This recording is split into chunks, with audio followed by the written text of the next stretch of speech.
This is for Year 12 Methods. It comes out of Insight 2018, Exam 2, Question 4b.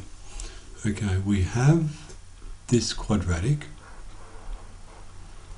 where beta is a variable, or it's a parameter, and beta is positive. So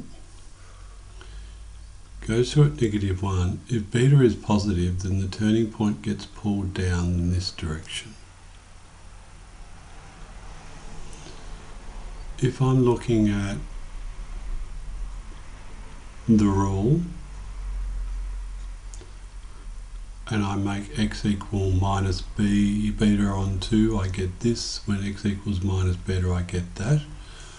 Therefore, the restricted domain has the graph looking like this, where that's negative beta and that's negative beta on 2, and that's -1. So that coordinate there is minus beta and -1, and this coordinate here is minus beta on 2, and it's minus beta squared on 4 minus 1. If I was to consider the inverse, then if I take this, and let's say I make beta equal to 3, and I graph it,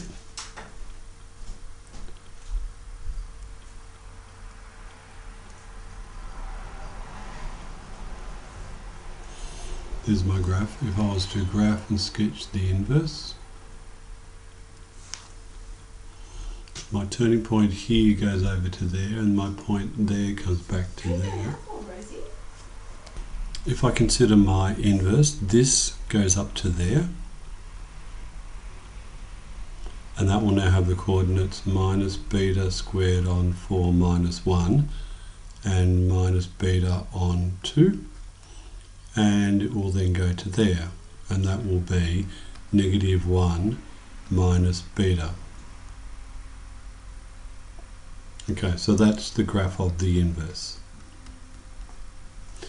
I'm after between the inverse and the line y equals 1, and I'm looking for the area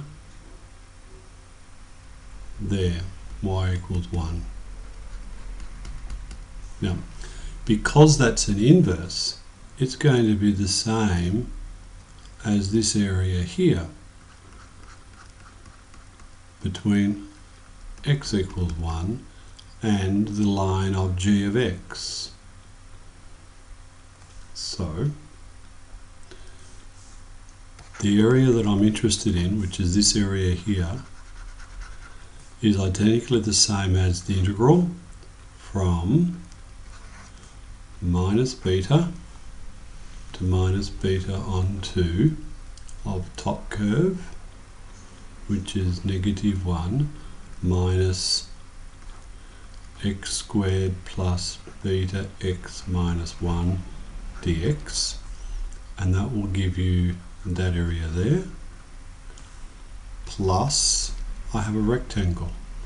The rectangle goes from minus beta on 2 all the way across to 1, so that's 1 plus beta on 2 times, and it goes from -1 down to -1 minus, so that's beta squared on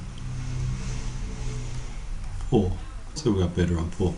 I've entered in the calculator the integral from minus beta to minus beta on 2, etc, etc. That gives me this answer, and when I simplify that answer, this is my area in terms of beta.